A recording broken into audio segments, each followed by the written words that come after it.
الله أكبر.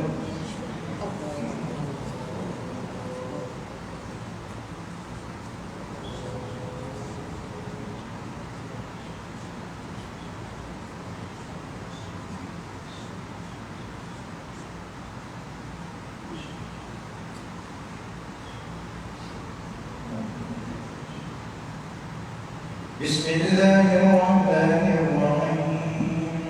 الحمد لله رب العالمين الرحمن الرحيم مالك يوم الدين إياك نعبد وإياك نستعين اهدنا الصراط المستقيم صراط الذين أنعمت عليهم غير المغضوب عليهم ولا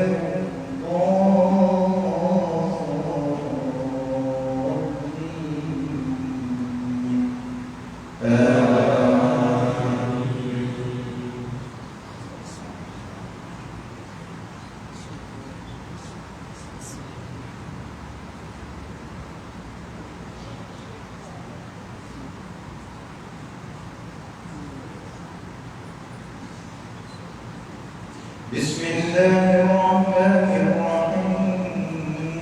إذا زلزلت الأرض زلزالها وأخرجت الأرض أثقالها وقال الإنسان ما لها يومئذ تحدث أخبارها بأن ربك أوحى لها يومئذ يصدر الناس أشتاتا فمن يعمل مثقال ذرة خيرا يره ومن يعمل مثقال ذرة شرا يره. الله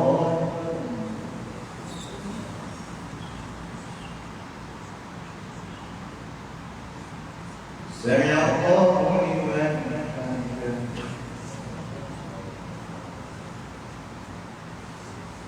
الله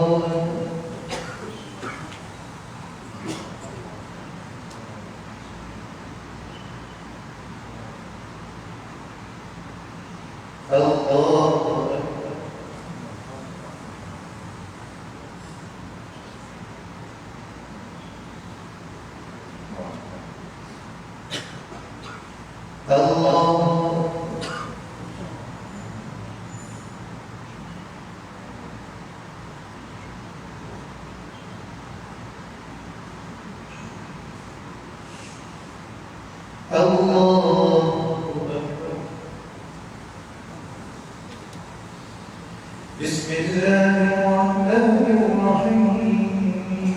الحمد لله رب العالمين الرحمن الرحيم مالك يوم الدين إياك نعبد وإياك نستعين اهدنا الصراط المستقيم صراط الذين أنعمت عليهم غير المغضوب عليهم ولا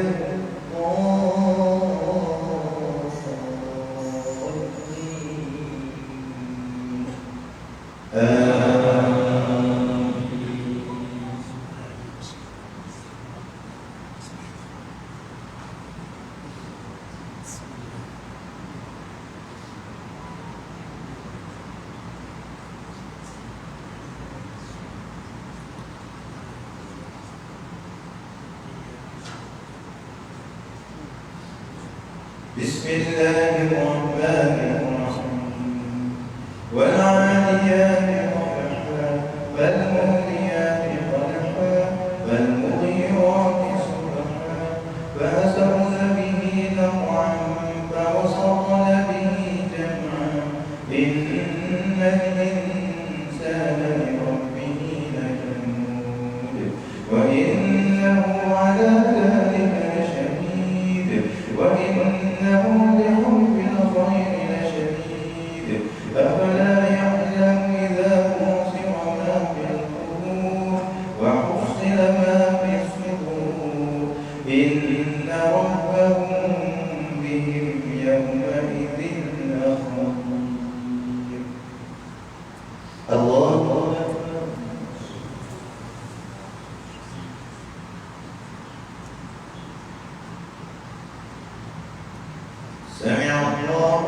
لمن حمده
الله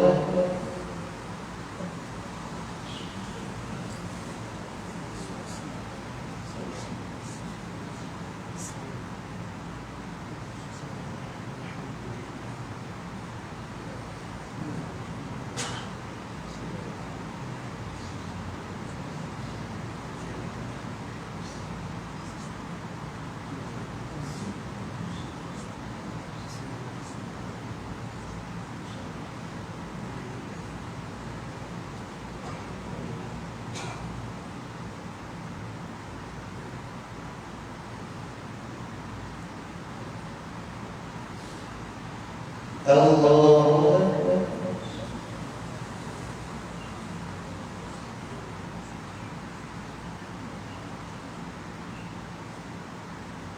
سمع الله لمن حمده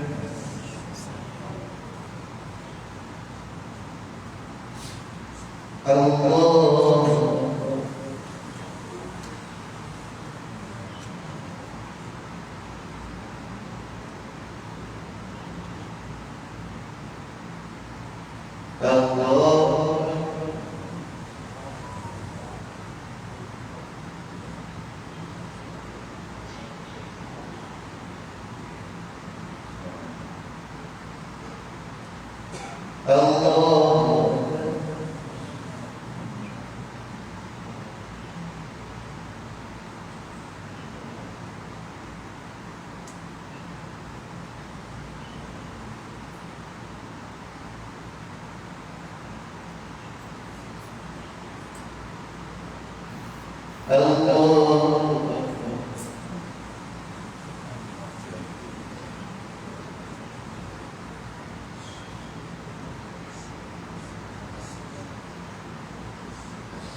السلام عليكم ورحمة الله. السلام عليكم ورحمة الله.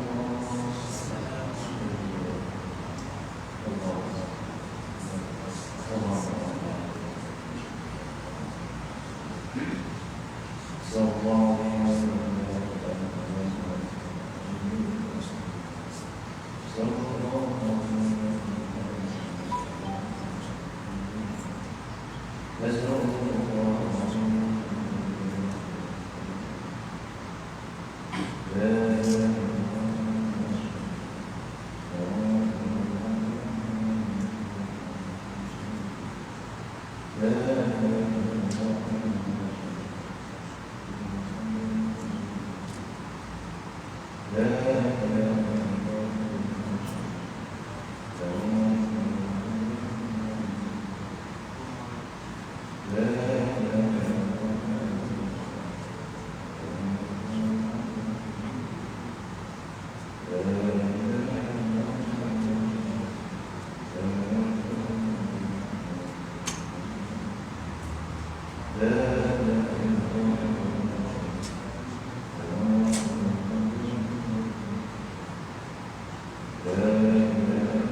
Dia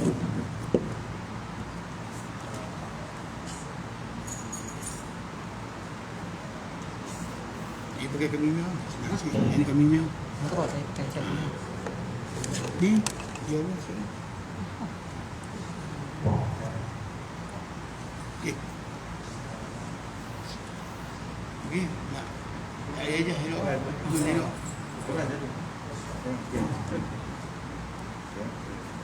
Tuan mel ni, sulit. Tak hari. Cermin, makan. Sikit hari.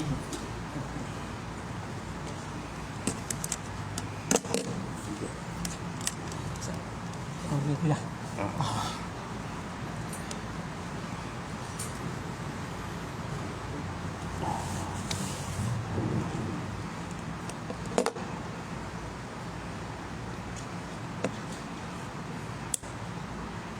Dia terang pada 10. 10. Kalau tutup sudah dan biasa kaki makan. Tengok nanti saya kasih Kalau WhatsApp dia. jam 9 habis 9.30 sudah semayang dan nak makan dan kalau dia betul-betul sampai pukul 10.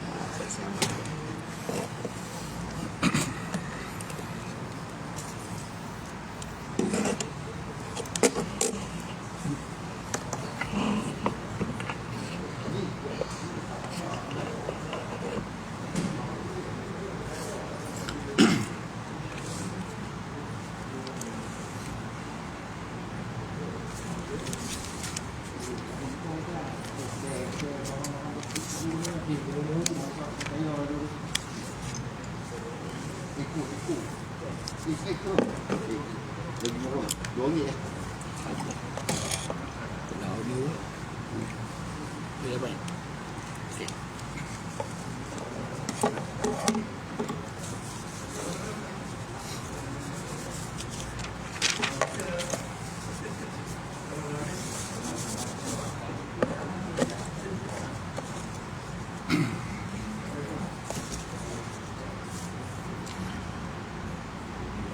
أعوذ بالله من الشيطان الرجيم بسم الله الرحمن الرحيم السلام عليكم ورحمة الله وبركاته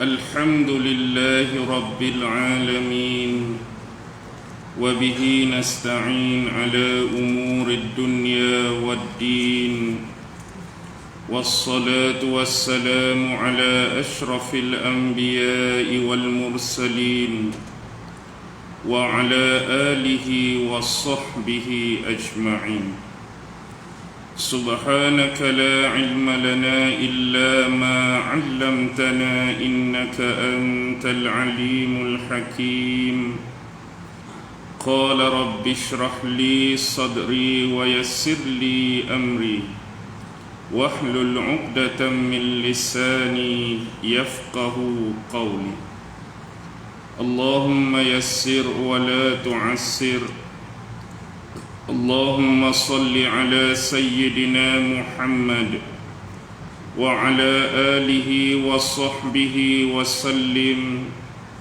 ولا حول ولا قوة إلا بالله العلي العظيم أما بعد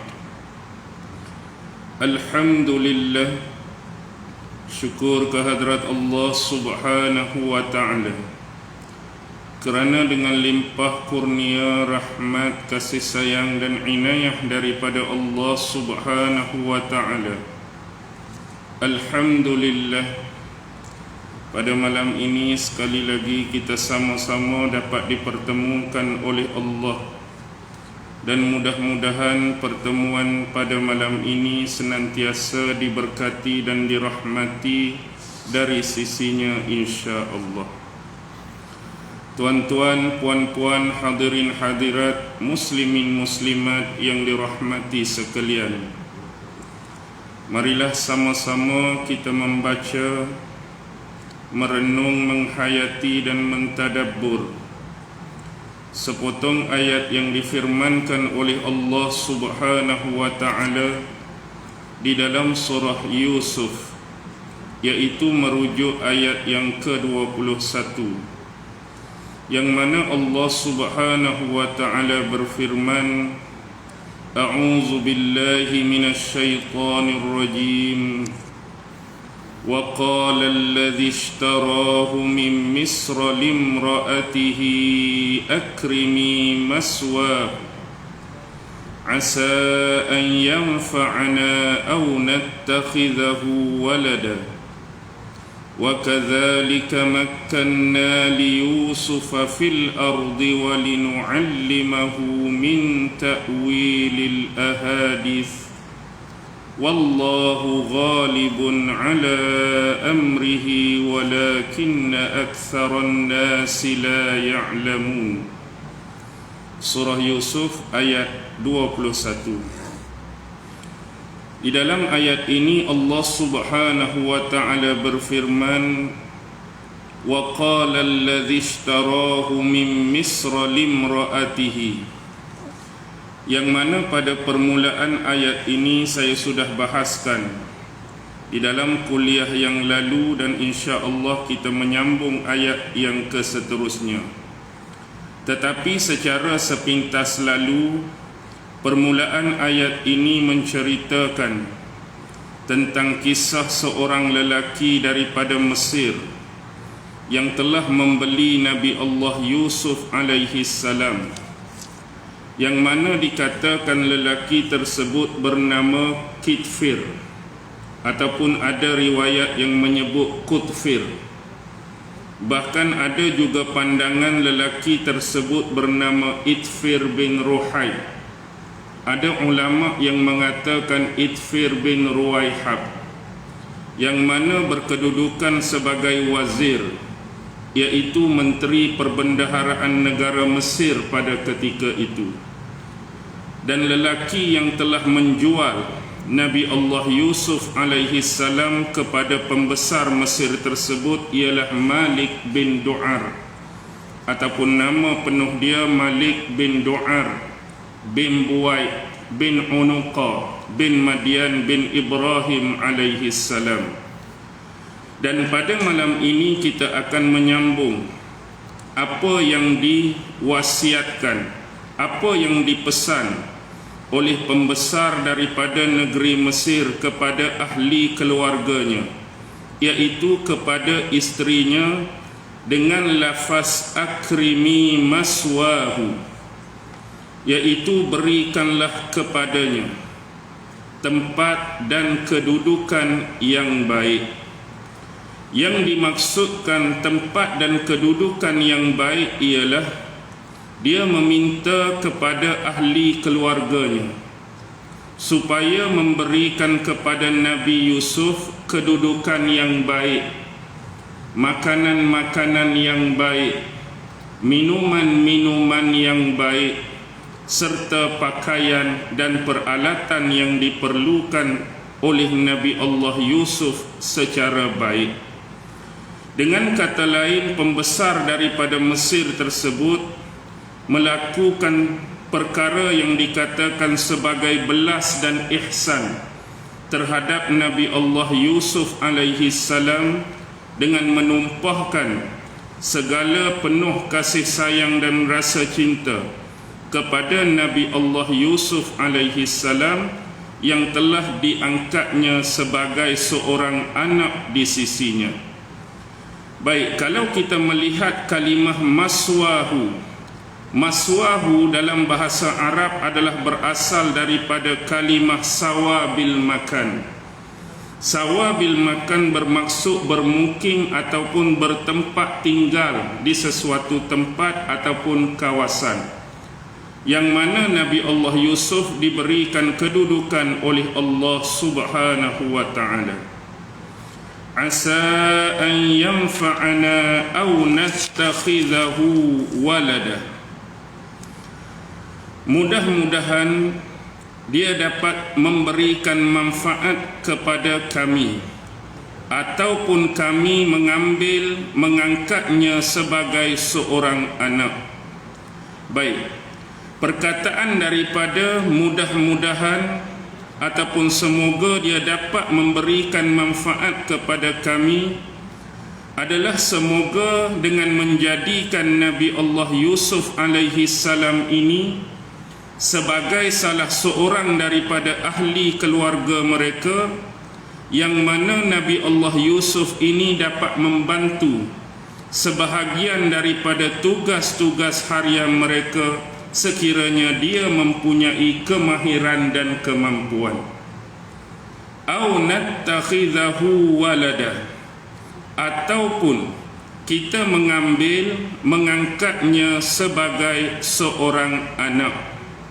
Baik, dalam isu ini Imam Al-Qurtubi di dalam tafsirnya Al-Jami' li Ahkamil Quran telah menyebut dan menyatakan sekiranya ataupun seandainya ada orang yang mempertikaikan ataupun bertanyakan bagaimana mungkin lelaki tersebut menyebut hal demikian, sebab ayat menceritakan lelaki tersebut kata kita akan mengambilnya sebagai seorang anak. Tetapi kalau ada orang-orang yang mempertikaikan penjelasan tersebut, bagaimana mungkin pembesar tersebut nak jadikan Yusuf ini sebagai seorang anak, sedangkan Nabi Allah Yusuf selepas dia dibeli di pasar di negeri Mesir, maka dia menjadi budak ataupun hamba yang dimiliki oleh lelaki tersebut. Dan menjadikan hamba ini sebagai seorang anak di kemudian hari adalah sesuatu hal yang bertentangan kalau ada orang kata macam tu. Jadi jawapannya ialah, sebelum Nabi Allah Yusuf ini diangkat ataupun diambil sebagai anak oleh pembesar Mesir tersebut, Nabi Allah Yusuf alaihi salam terlebih dahulu dimerdekakan oleh lelaki tersebut. Nak bagi mudah faham, bila kita ni orang kaya, kita ada banyak duit, kita beli seorang hamba di pasar.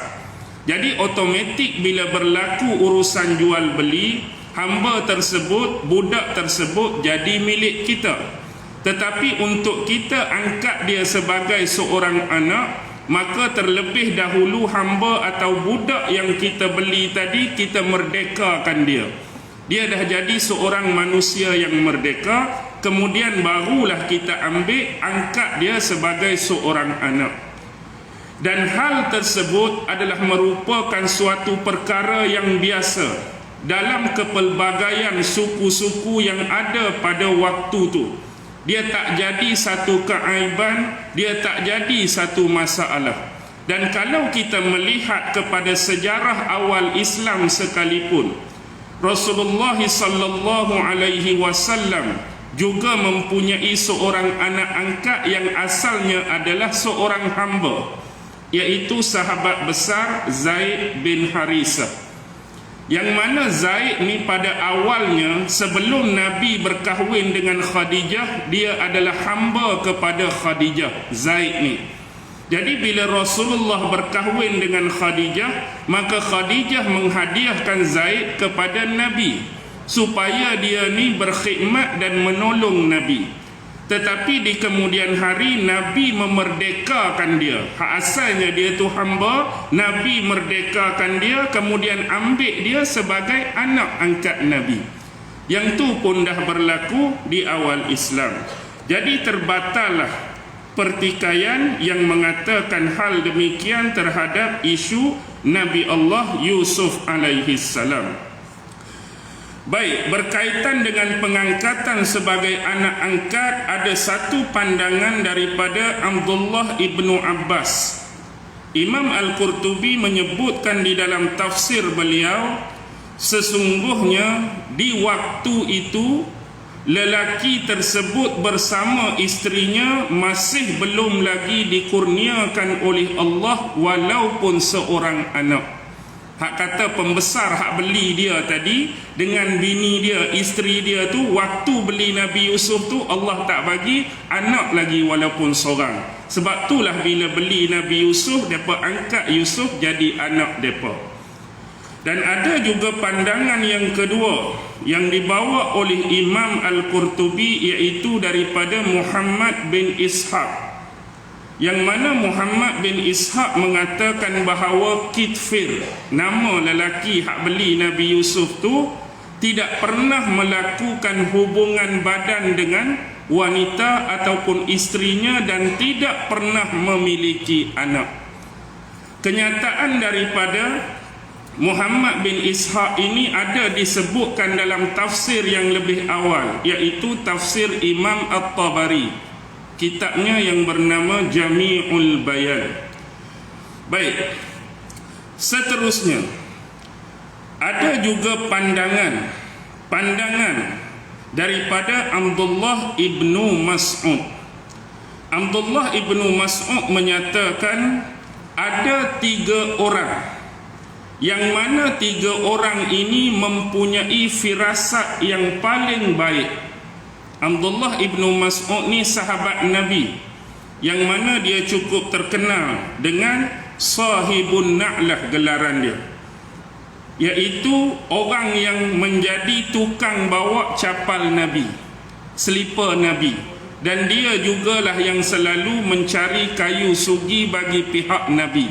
Kalau kata Nabi kehabisan kayu sugi, dialah akan panjat pokok sugi, pi repih, pi ambil bagi kat Nabi. Itu Abdullah bin Mas'ud. Dan dia juga adalah seorang sahabat yang berani. Dia antara yang paling awal menyatakan keislaman dia dan baca Al-Quran secara kuat-kuat depan pembesar-pembesar Quraisy dulu. Dia tak takut, dia tak tusuk-tusuk, dia tak sembunyi Islam dia, tapi dia baca kuat-kuat depan pembesar Quraisy. Itulah Abdullah bin Mas'ud. Siapakah 3 orang yang dikatakan mempunyai firasat yang paling baik? Yang pertama, dia kata merujuk kepada pembesar daripada Mesir yang beli Nabi Allah Yusuf ni.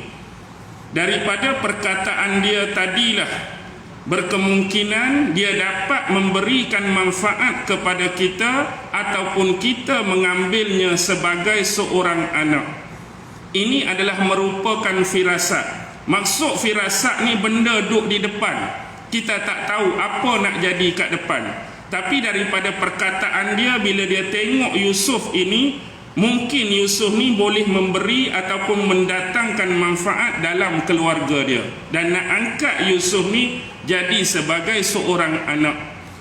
Sebab ada riwayat-riwayat dalam tafsir lain menyebut, sebelum dia beli Nabi Allah Yusuf ni, dia tanya Yusuf ni siapa. Orang hak jual tu kata Yusuf ni adalah seorang hamba yang dia beli daripada orang lain.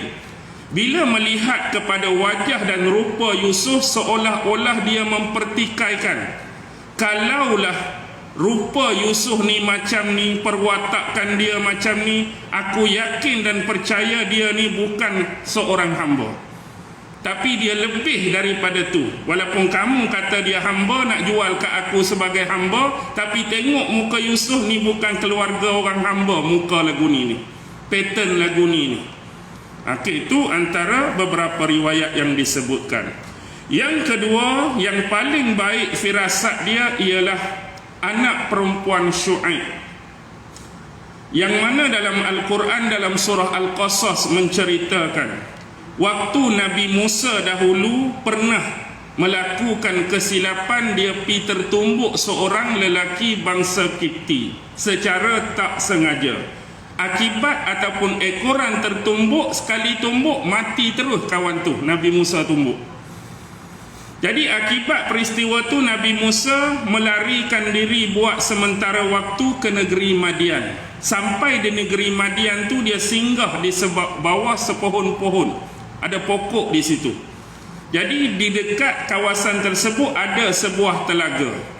Sampai satu masa tertentu, ramai orang datang, semua nak ambil air daripada punca telaga tadi.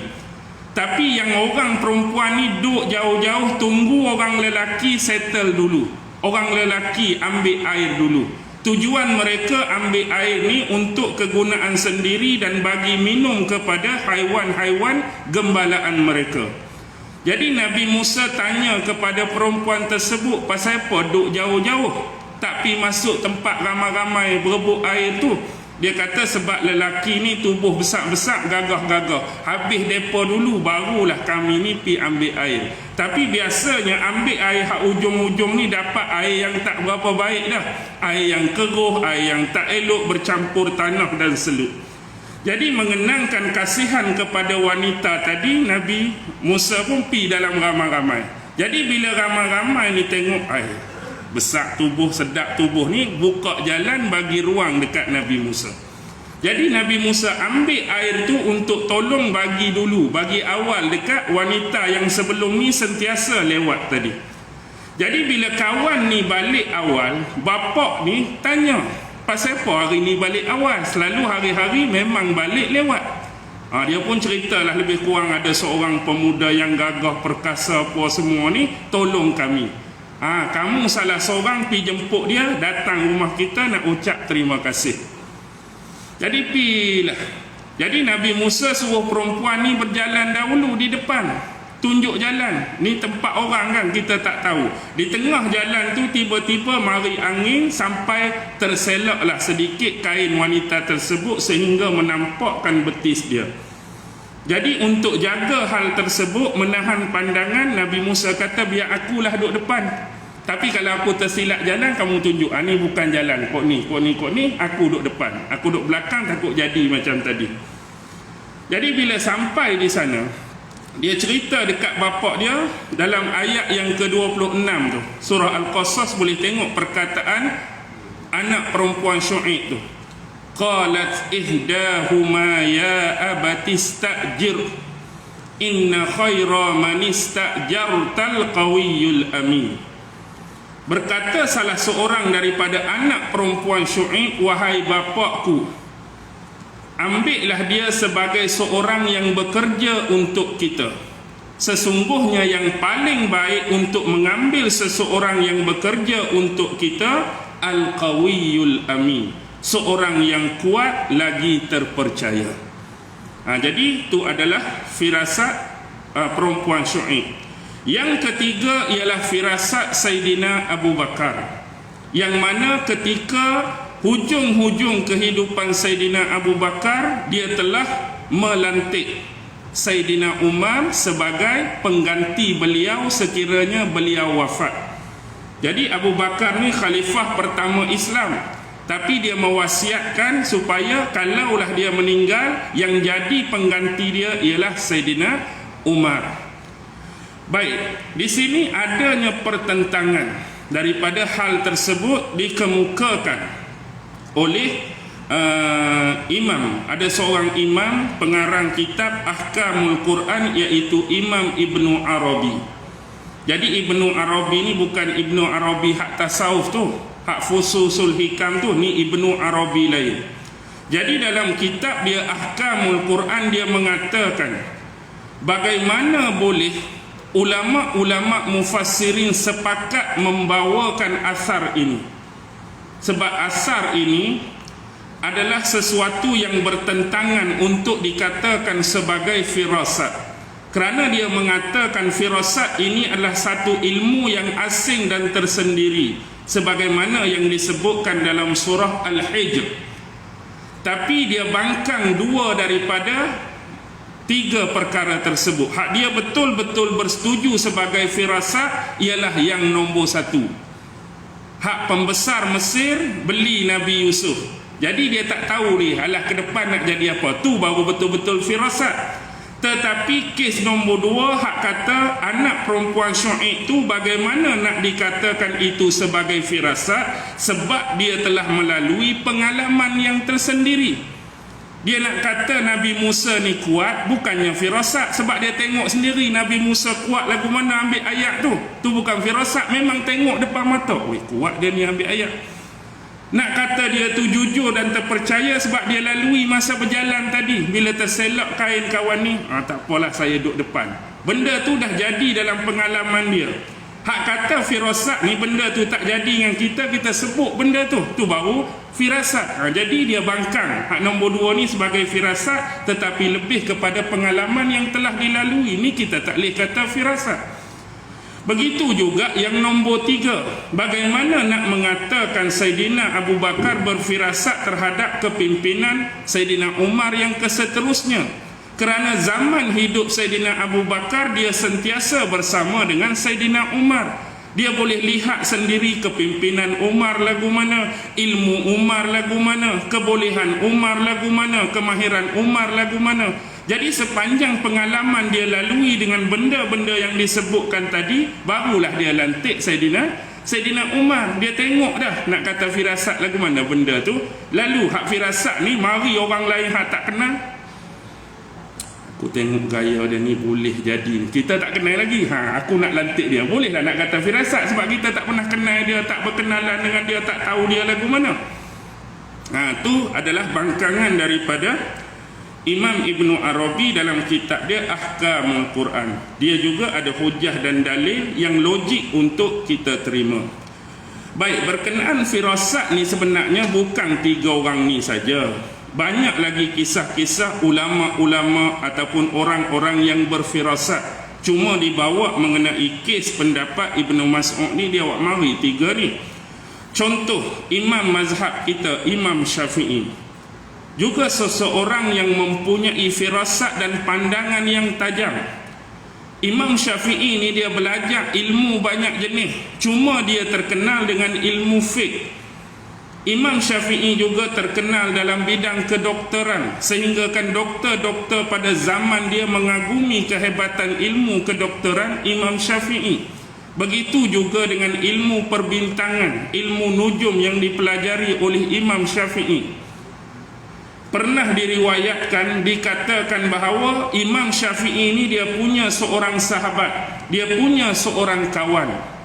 Satu hari dia bertemu dengan sahabat dia, yang mana sahabat kawan dia ni, isteri kawan tu tengah mengandung. Jadi bila tengok isteri sahabat dia ni mengandung, firasat tajam Imam Syafi'i, dia kata kepada sahabat dia, sesungguhnya 27 hari lagi daripada ni, isteri kamu akan melahirkan seorang anak. Dia kata lagu tu. Dan bila anak ni lahir, di paha kiri anak tersebut akan terdapat satu tanda hitam. 27 hari lagi isteri kamu beranak, dan anak hak lahir tu di paha kiri dia akan ada satu tanda hitam. Tetapi yang menyedihkan, selepas bayi ni lahir 24 hari, dia akan meninggal dunia. 27 hari lagi nak beranak, 24 hari lepas tu meninggal. Tiba-tiba jadi betul-betul apa yang diprediksikan oleh Imam Syafi'i.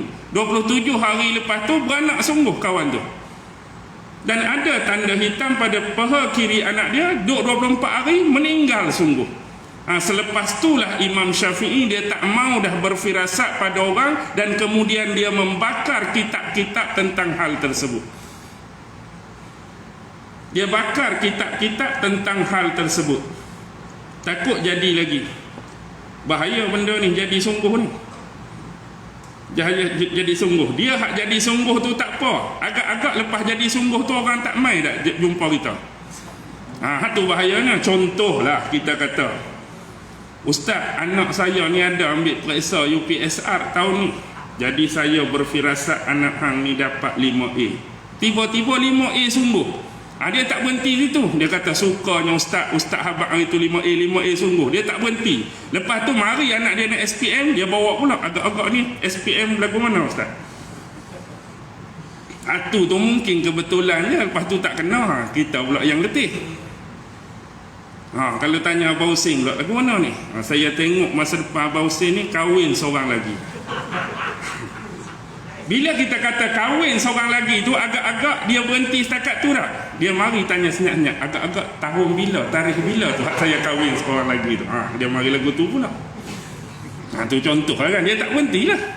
Lepas tu kita kata tarikh sekian-sekian, dia tak tanya pula agak-agak orang mana, siapa pula. Dia tak habis. Kalau betul bertepatan, kalau tak betul tu dia senang cerita awal lagi. Dulu pun salah, dia tak main dah. Okey. wa kadzalika makkanna li yusufa fil ard wa linu'allimahu min ta'wilil ahadis. Dan demikian pula lah kami memberikan kedudukan yang baik kepada Yusuf di atas muka bumi, yakni di bumi Mesir. Baik, pada kalimah wa kadzalika, dan demikian pula, kaf tu, wa kadzalika, huruf kaf tu dia berada pada posisi nasab yang membawa makna sebelum ini kamilah yang telah menyelamatkan Nabi Allah Yusuf daripada saudara-saudaranya. Yakni sebelum ni saudara-saudara Yusuf telah melakukan agenda dan perancangan untuk bunuh Nabi Yusuf.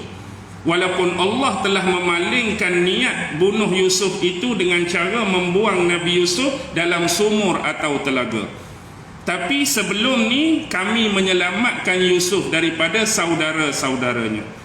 Kami jugalah yang telah menyelamatkan Yusuf daripada sumur dan telaga tempat Nabi Yusuf dibuang oleh saudara-saudaranya. Dan kami jugalah yang memberikan kedudukan yang baik kepada Nabi Allah Yusuf. Dan kami jugalah yang telah memberikan rasa kasih sayang, belas dan ihsan di hati pembesar yang beli Yusuf tu, untuk menjadikan Yusuf dan mengangkat Yusuf sebagai anak mereka. Dan kali ini demikian pula lah kami memberikan kedudukan yang baik kepada Yusuf, yang mana di kemudian hari Yusuf diangkat sebagai Menteri Perbendaharaan Mesir. Menteri Perbendaharaan. Kalau hari ni nak kata menteri apa tu? Menteri Kewangan ke Menteri Ekonomi, lebih kurang lah tu. Walaupun nama tu mungkin tak sama. Menjaga hal-hal yang bersifat perekonomian ataupun perbendaharaan satu-satu negara. Baik, seterusnya, walinu'allimahu min ta'wilil ahadis, dan kami akan mengajarkannya min ta'wilil ahadis, daripada ilmu ta'wilil ahadis. Apa dia ta'wilil ahadis? Ulama-ulama menyebut sebagai ilmu takbir mimpi. Kami akan mengajarkan kepada Nabi Allah Yusuf ni ilmu takbir mimpi. Walaupun ada dua pandangan yang dikemukakan oleh Imam Al-Qurtubi. Imam Qurtubi mengemukakan dua pandangan berkaitan ayat tersebut. Satu, sebagaimana yang menjadi kelaziman yang digunakan oleh ulama-ulama mufassirin, Allah Subhanahu wa ta'ala akan mengajarkan kepada Nabi Allah Yusuf ilmu takbir mimpi. Itu satu. Ada juga pandangan lain yang menyebutkan bahawa yang dimaksudkan dengan ta'wilil ahadis ialah kami memberikan kedudukan yang baik kepada Yusuf supaya kami dapat mewahyukan kepadanya firman-firman kami. Jadi yang dimaksudkan di sini, Allah akan mewahyukan kepada Yusuf ni firman-firmannya. Dengan kata lain, Yusuf diangkat menjadi seorang nabi dan juga rasul. Dan kami akan mengajarkan kepadanya tafsiran dan takwilan bagi wahyu yang disampaikan kepada beliau. Dan ini jugalah sebagaimana berlaku kepada junjungan besar Nabi kita Muhammad sallallahu alaihi wasallam. Allah lah yang menurunkan wahyu melalui perantaraan malaikat Jibril alaihi salam kepada Nabi Muhammad. Tapi tak cukup dengan wahyu saja, tak cukup dengan ayat-ayat ataupun nas Al-Quran sahaja, tetapi ayat-ayat ini perlu difahami dengan baik. Jadi siapa yang akan jadi penerang, siapa yang akan jadi penjelas bagi ayat-ayat Al-Quran yang turun pada Nabi? Orang yang sama. Quran tu turun pada Nabi, Nabi lah juga yang jadi tukang perjelas.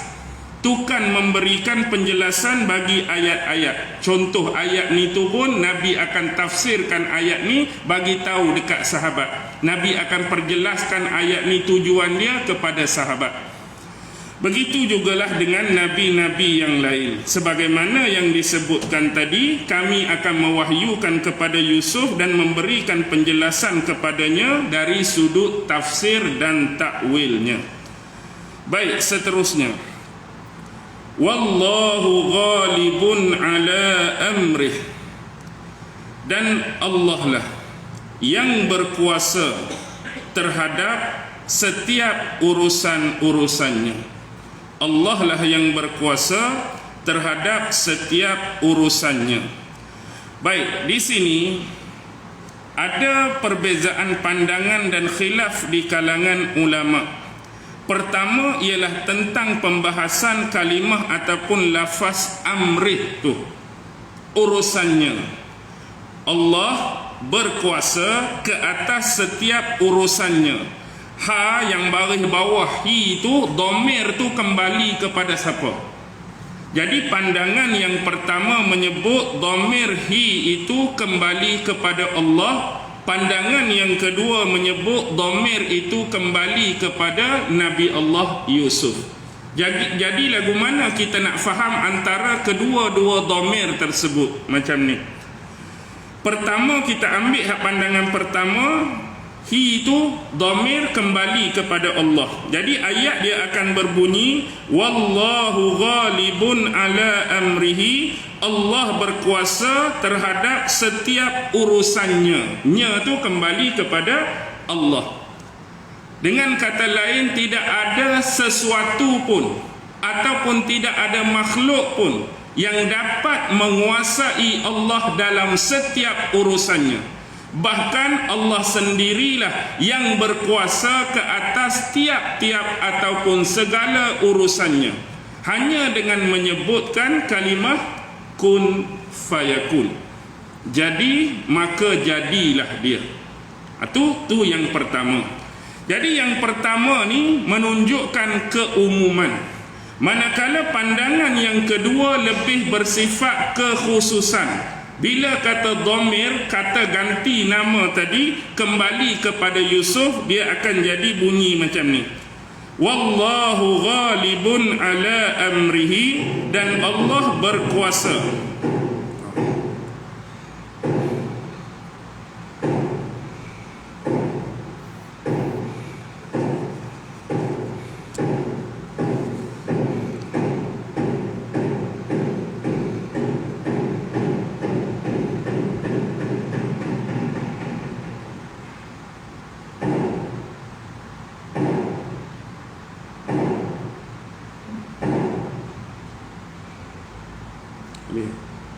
Habis. Okey. Dan Allah berkuasa ke atas urusan Yusuf. Hi itu kembali pada Yusuf. Allah berkuasa ke atas urusan Yusuf. Dia jadi khusus. Urusan yang disebutkan dalam ayat ni seolah-olah urusan Nabi Allah Yusuf alaihi salam. Iaitu apa urusan yang terkait dengan Allah? Allah lah yang menjaga Nabi Yusuf alaihi salam. Allah lah yang memerhatikan Nabi Yusuf alaihi salam. Allah lah yang mengawasi Nabi Allah Yusuf alaihi salam, sehingga dia tidak bergantung kepada selain daripada Allah. Yang dia bergantung, yang dia berharap hanya semata-mata kepada Allah Subhanahu wa taala. Sehingga setiap tipu daya ataupun pengkhianatan yang dilakukan ke atasnya langsung tidak apa? Tidak berjaya merosakkan pendirian Nabi Allah Yusuf alaihi salam. Baik. Kalau kita tengok yang pertama tadi, kita ambil bahawa Allah ni berkuasa atas setiap urusannya. Dan salah satu daripada setiap urusan Allah tu, urusan Nabi Yusuf, sebahagian kecil duduk dalam keumuman urusan Allah besar. Cuma hak pandangan pertama tu dia sebut umum. Segala urusan yang berkaitan dengan Allah tu semua mutlak di atas kehendak dan kekuasaan Allah. Jadi kita ambil hak kecil salah satu daripada urusan Allah, adanya urusan Nabi Yusuf. Kalau nak ambil pandangan hak kedua, dia khusus. Maksudnya nak cerita dalam ayat ni ialah urusan Allah dengan Nabi Yusuf, tanpa menafikan dan menolak selain daripada khususnya urusan ni, Allah juga ada urusan lain yang lebih umum. Tu je. Benda sama, cuma dia lebih umum dan khusus.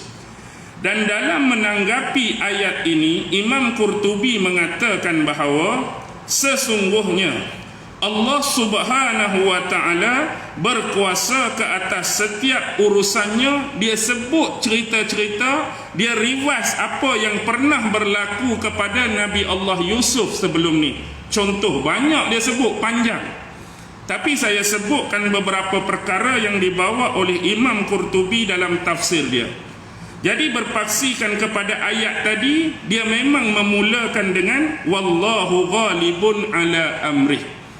Dan Allah berkuasa terhadap setiap urusannya, sebagaimana pernah suatu ketika dulu pada awalnya bapa kepada Nabi Allah Yusuf, iaitu Nabi Yaqub alaihi salam, pernah meminta kepada anaknya Yusuf supaya mendiamkan, menyembunyikan tentang mimpinya terhadap saudara-saudara dia.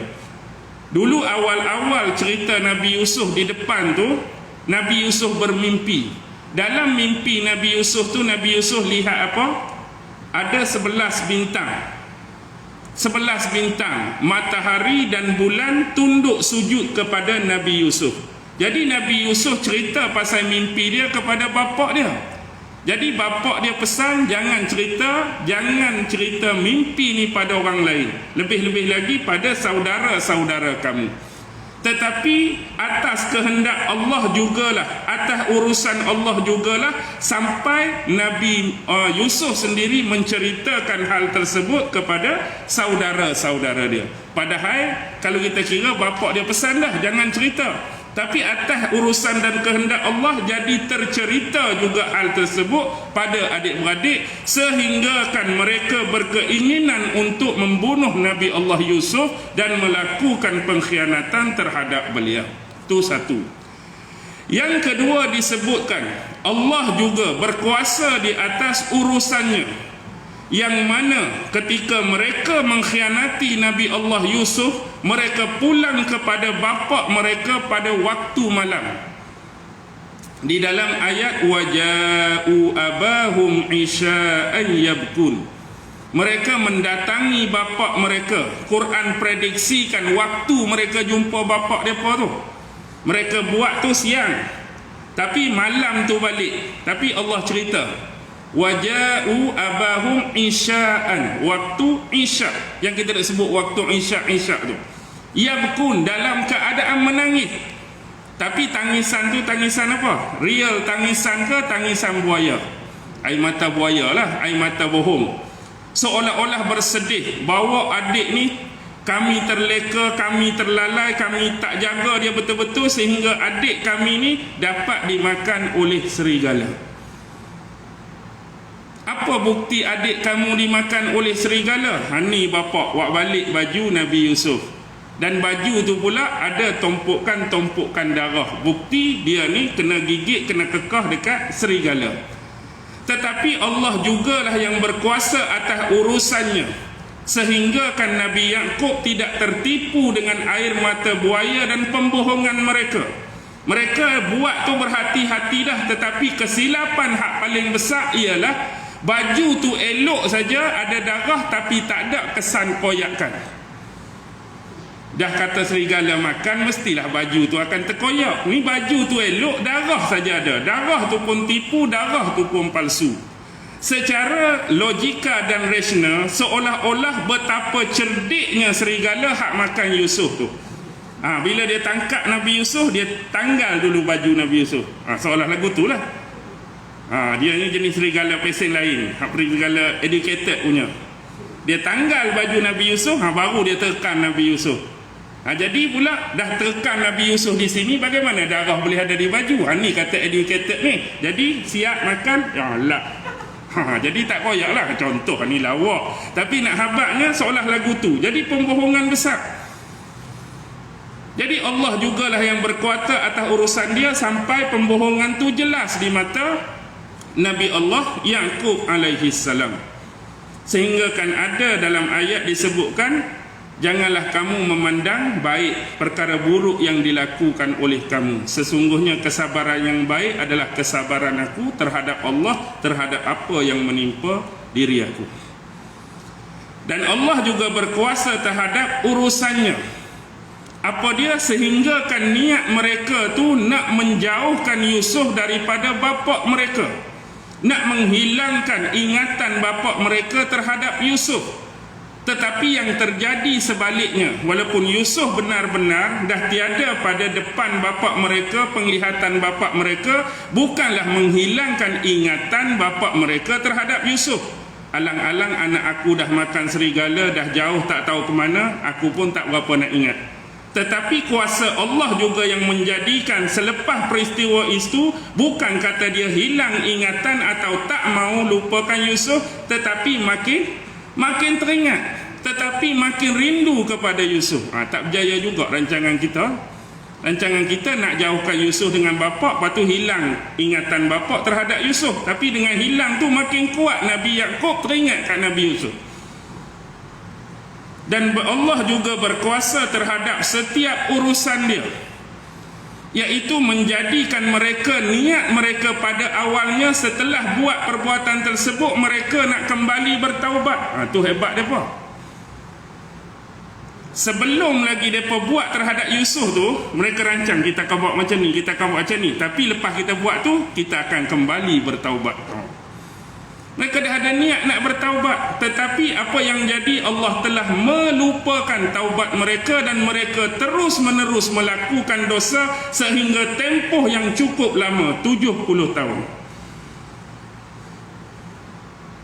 Dan Allah jugalah yang berkuasa menjadikan ataupun memberikan kedudukan yang baik kepada Yusuf, sehingga mengangkat Yusuf sebagai seorang pemerintah ataupun menteri perbendaharaan Mesir, sehingga akhirnya mereka sendiri pun datang menemui Yusuf dalam keadaan bersujud kepada Yusuf dan mengakui kesalahan-kesalahan serta kesilapan mereka. Hak datang tu siapa? Bapak dia sekali, mak depa sekali, kemudian adik-beradik dia. Yang inilah terbukti mimpi Nabi Allah Yusuf dulu, bahawa 11 bintang tu merujuk kepada saudara dia, bulan dan matahari itu adalah kedua-dua ibu bapa. Ni nak cakap berkaitan dengan wallahu ghalibun ala amrih. Okey, seterusnya ayat yang terakhir, walakinna aksaran nasi la ya'lamun. Tetapi sebahagian besar ataupun kebanyakan besar daripada manusia tidak mengetahui hakikat tersebut. Baik, di sini adanya 3 pandangan ulama berkaitan tentang penafsirannya. Pertama, kebanyakan manusia tidak mengetahui hakikat tersebut adalah merujuk kepada mengetahui dan melihat perkara-perkara yang bersifat ghaibiyah. Yang dimaksudkan dalam ayat ni, mengikut pandangan pertama, tak ada siapa di kalangan manusia yang tahu perkara-perkara gaib, apatah lagi melihat perkara-perkara gaib, kecuali yang sesuai dan diizinkan oleh Allah. Jadi kalau Allah tak izin, memang secara umum manusia tu tak akan tahu perkara gaib dan tak akan dapat melihat perkara gaib. Jadi kalimah yang digunakan di sini ialah aksara, kebanyakan. Kebanyakan di sini bermaksud kesemuanya. Maksudnya semua manusia tak boleh tahu perkara gaib, tak boleh tengok perkara gaib, dengan dalam klosa kita sebut kecuali yang bersesuaian dan diizinkan oleh Allah. Manakala pandangan yang kedua ialah dikatakan sebahagian manusia tidak mengetahui, sebahagian besar, Tetapi ada juga jenis manusia, aliran ni berpandangan hak jenis pesen dia dah. Pesen dia dah, sikap dia dah suka nak mencari-cari ataupun mengetahui tentang perkara gaib dan nak tengok perkara gaib. Secara umum kita boleh faham bahawa manusia hak ramai-ramai ni ada sebilangan, ada sebahagian tu walaupun perkara gaib ni tak boleh tahu, dia suka nak cari perkara-perkara gaib, nak tahu pasal perkara gaib, kalau boleh nak tengok sebahagian perkara gaib. Tetapi disebutkan ada sebahagian kecil ini diberikan keizinan oleh Allah. Kita tak nafi benda tu. Ada orang tu boleh tahu perkara gaib, sebahagian diperlihatkan oleh Allah sesuai dengan izinnya perkara gaib, tapi hak tu minoriti. Tapi dia sebut ayat ni kebanyakan tidak mengetahui. Hak ramai-ramai, hak umum biasa tu tak tahu. Tu pandangan yang kedua. Manakala pandangan yang ketiga ialah kebanyakan daripada manusia memang tidak mengetahui yang gaib itu merujuk kepada dua, iaitu satu, pandangan ketiga sebut golongan-golongan musyrik yang dikatakan tidak mengetahui hakikat yang sebenar, dan yang kedua ialah orang-orang ataupun golongan yang tidak mempercayai takdir Allah. Satu golongan musyrik, yang kedua golongan yang tidak mempercayai takdir Allah Subhanahu wa taala. Habis ayat. Jadi kita berhenti dulu setakat ni. Mudah-mudahan walaupun kita baca cuma satu ayat, ayat ni agak panjang, dapat memberikan sedikit kefahaman dan penjelasan kepada kita berkaitan dengan ayat yang kita baca dan tafsirkan, sebagaimana sumber-sumber yang disebutkan tadi, terutamanya daripada tafsir Imam Al-Qurtubi Al-Jami' li Ahkamil Quran. Mudah-mudahan Allah Subhanahu wa taala senantiasa memberikan kefahaman, memberikan ilmu dan pengetahuan kepada kita, terutama berkaitan dengan ayat-ayatnya iaitu Al-Quran, dan juga kefahaman yang sahih dan benar berkaitan dengan sunnah-sunnah Rasulnya Muhammad sallallahu alaihi wasallam. Apa yang baik tetap datang daripada Allah, yang lemah, yang kurang, yang selalu terdedah dengan kesilapan dan kekurangan, tak ada orang lain, itulah diri saya. Wabillahi taufiq wal hidayah. Wassalamu alaikum warahmatullahi ta'ala wabarakatuh. A'udzu billahi minasy syaithanir rajim. Bismillahirrahmanirrahim. Allahumma innaka ta'lam anna hadhihi al-qulub qad ijtama'at ala mahabbatik waltaqat ala ta'atik wa tawahhadat ala da'watik wa ta'ahadat ala nusrati syari'atik fawasqillahumma rabitataha wa adim waddaha wahdiha subulaha wamla'ha binurika allazi la yafbu washrah suduraha bifaidil imani bik وجميل التوكل عليك وأحيها بمعرفتك وأمتها على الشهادة في سبيلك إنك نعم المولى ونعم النصير وصلى الله على سيدنا محمد وعلى آله وصحبه وسلم والحمد لله رب العالمين. الله أكبر.